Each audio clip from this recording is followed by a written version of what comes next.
You don't need to waste time on creating multiple folders for your apps now that you've got an app library. It automatically categorizes all the apps you use. The recently added category will contain those apps you've recently downloaded. Plus, it's going to display recently launched app clips. Jiggle mode has changed too. To launch it on iOS 14, you gotta press your finger against the empty field, and voila! All the app icons are jiggling. In this mode, you can delete an app or move it into the library by just clicking the minus button. To exit the jiggle mode, tap your finger against the empty space or click Done in the upper right corner. This mode can also help you hide the pages you don't really use. Go to the jiggle mode.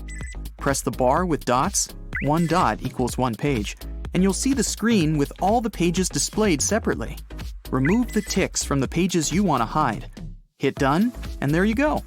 To get any of those pages back, hit the bar again and put the tick to whatever page you need.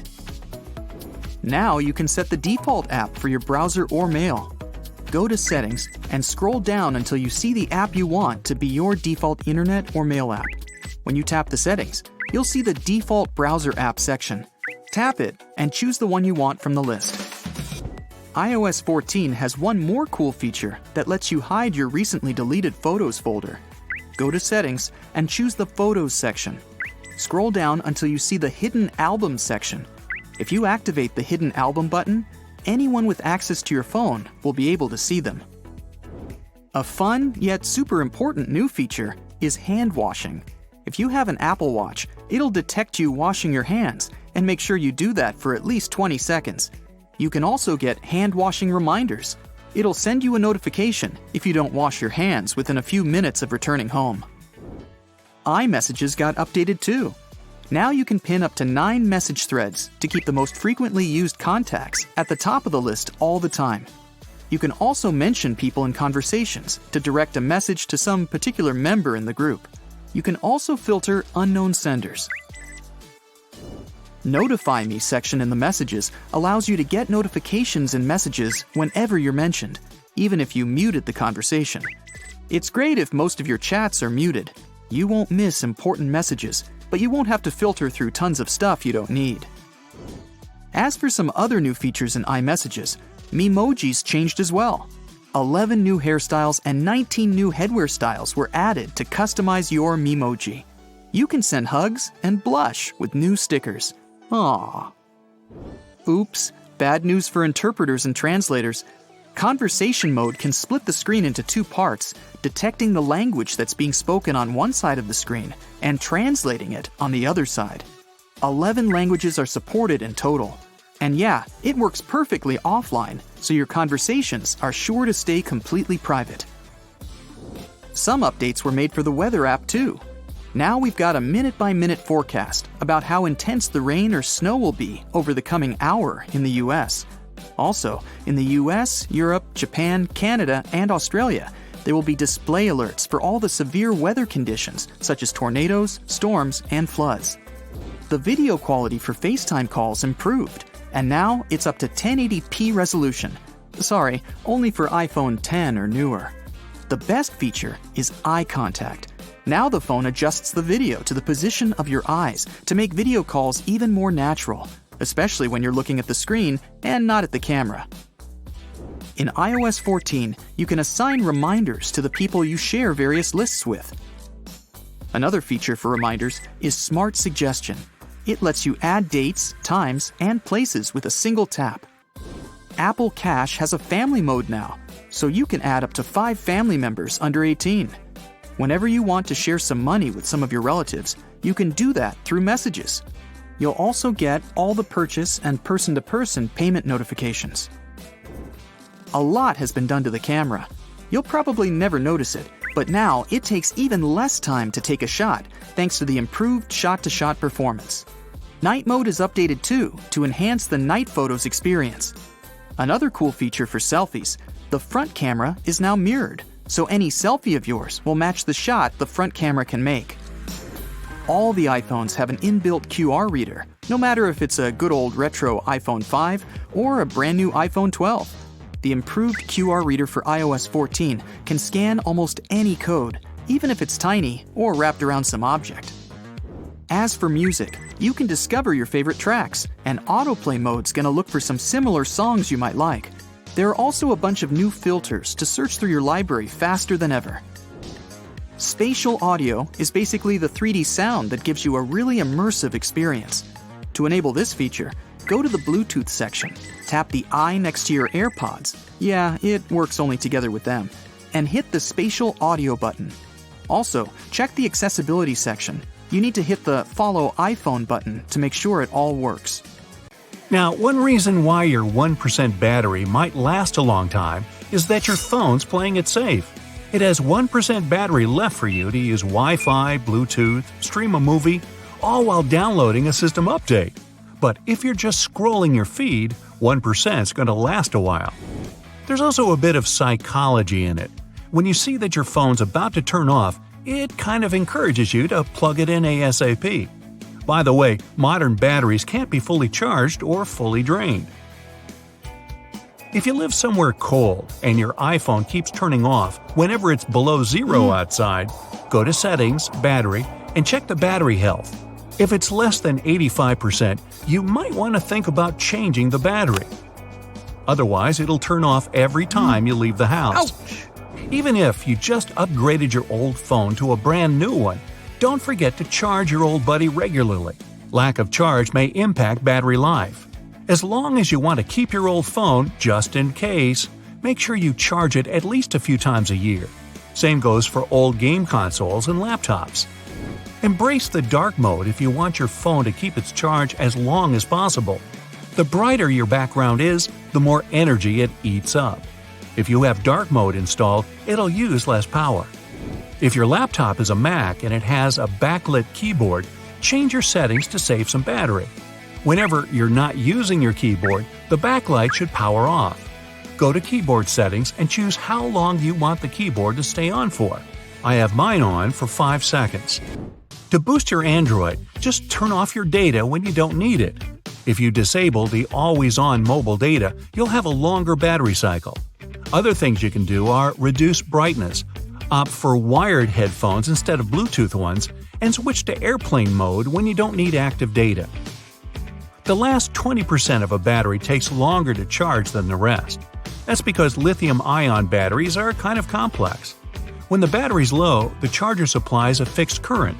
It's all kind of complicated, but just keep it in mind. Your smartphone has a protection circuit in it to save its battery. When it shuts down and says you have 0% battery, there's actually a tiny bit of juice left in there, but your device is designed not to use it. If a modern battery somehow magically got to actual zero, you wouldn't be able to charge it again, and you'd have to get yourself a new phone. Now, don't drain the thing down to zero, then recharge it back to 100. Specialists say that the best range is between 20 to 90% if you want your battery to last longer. If you let the battery go down to zero all the time and then juice it back up, you can damage the inside materials, and it can even cause battery corrosion. Now, it's not true that all chargers are created equal. The best thing you can do for your phone is to use its original charger. Yeah, some generic Able cable or adapter may look just as good as the original one, but why risk it? It might actually be a good charger, but it may be the wrong voltage. You don't know which country it came from. Different voltages can potentially damage your gadget. Plus, generic chargers usually don't include any mechanism to protect your phone from energy surges. If the phone just won't charge, here's a few reasons why. A faulty cable, low current power source, or even a broken USB port. The most common problem is a damaged cable. Those things have to endure a lot. We constantly wrap them, fold them, twist them, drag them. I feel kind of bad now. Try a few different cables to see if that was the problem. If the cable just won't work, try cleaning the cable jack. Sometimes some random lint is hiding out in there, blocking the charge from going through. You can usually just blow on it. That won't work if the jack's rusty though. Speaking of phone charging, it's also important to learn how to do it right. If you don't lock your phone when you're not using it, it may eat up too much of your battery. Phones usually have a default screen lock set for about 2 minutes, and that can eat into your battery life. Another tip is to avoid using mobile data, especially if the connection is poor. your gadget's going to waste its charge just trying to find a connection. Temperature's important too. Don't expose your phone to direct sunlight. Overheating can drain your battery. Now, if there's no obvious reason why your phone's losing its charge so fast, you should probably pay attention to your cybersecurity settings. It could be a sign that someone's spying on you through an app or something else you downloaded. If your phone drains from about 15% to only 1% fast, it signals you that the battery is a bit old or even damaged. Sometimes there might be 20% left, but the phone turns off all of a sudden in the middle of an important phone call. All these things show that the battery's not all right and you might want to change it. If your phone keeps 1% for a long time, it finds that the battery has more capacity left than it estimated. By the way, no modern battery can be fully charged or drained. You can quickly improve battery life. First, you can limit your widget usage. Try not to add too many widgets and limit the use of those that require a lot of data to keep the info up to date. By the way, if there's no explanation why your phone gets drained that fast, think about cybersecurity. It can probably be evidence of somebody following you and your data. How do I know all this stuff? I'm a phony. Kind of like a foodie, but about phones. Hey, stop laughing. Your phone can get hot for many reasons, including overuse, apps running in the background, malfunctioning software, malware, or if it's been exposed to too much heat or sun. Sometimes this warmth is okay, but it could be because of serious problems if your phone is regularly overheating. If your phone drains to zero every time you leave your house in winter, you need to check the battery health in the settings. Phone batteries, like any rechargeable battery, have special components that get less effective as they age. If the battery health is less than 85%, you might consider changing the battery. Otherwise, your gadget will drain every time it's cold outside. Now, don't forget to charge your old phone sometimes after getting a brand new one if you want to keep the old buddy just in case. Lack of charge may impact battery life. The same goes for game consoles, laptops, tablets, and any other gadget you charge. If you charge your phone and use it simultaneously, you can confuse the battery a little bit. Like this, the phone's going to get a bit of charge, then the app or whatever you do will devour that energy, and the charger will top the battery up again.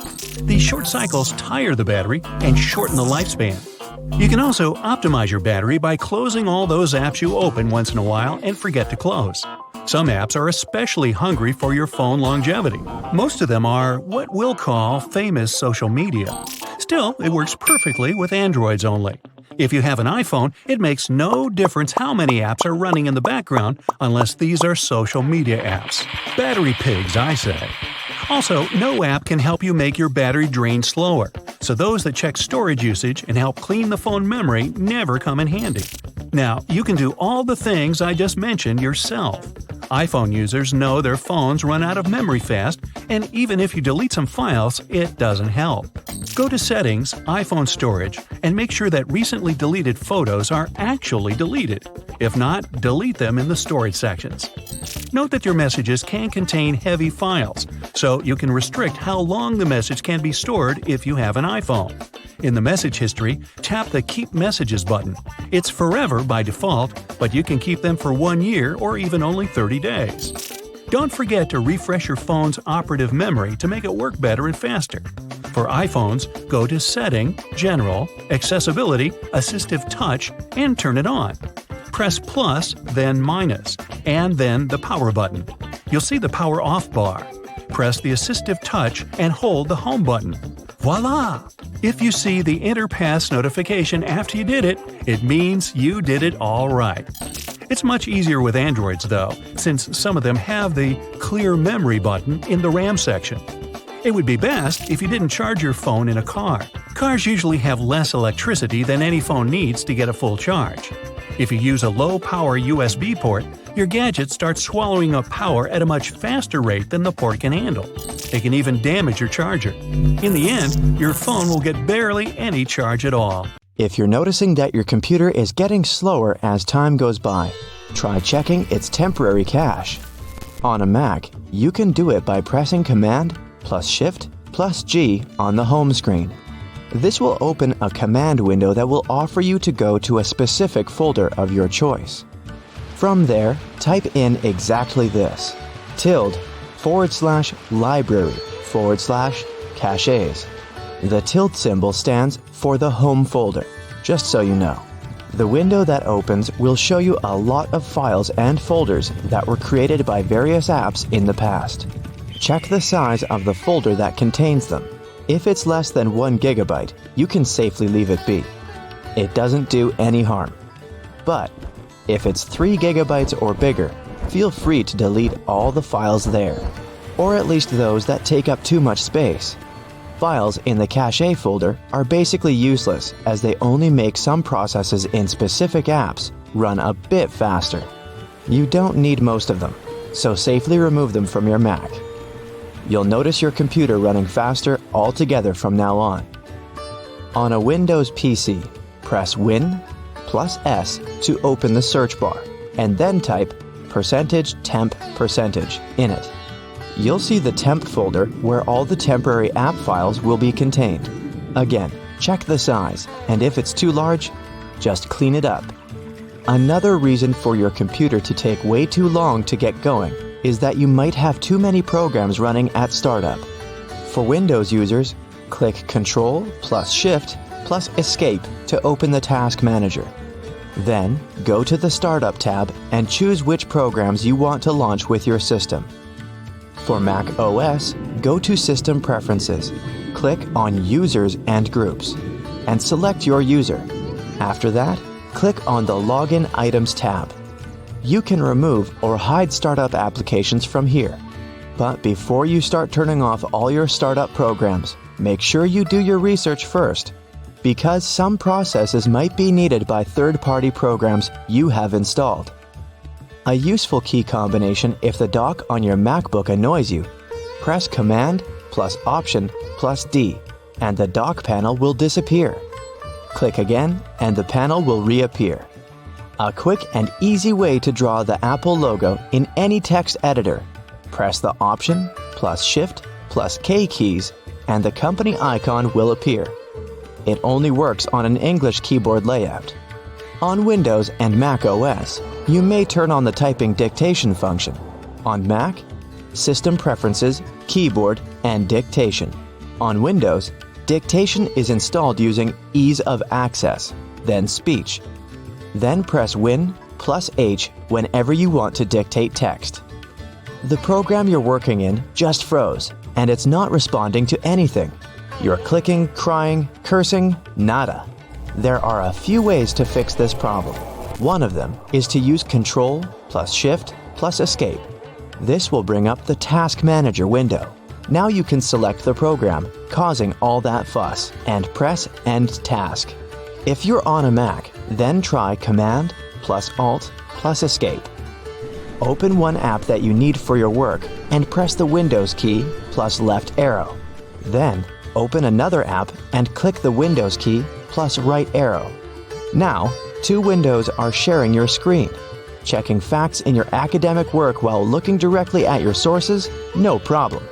Photoshopping while watching brightside videos? Easy peasy. The Windows key combined with the plus or minus key will open the magnifier app, which allows you to zoom in and out wherever you point your cursor.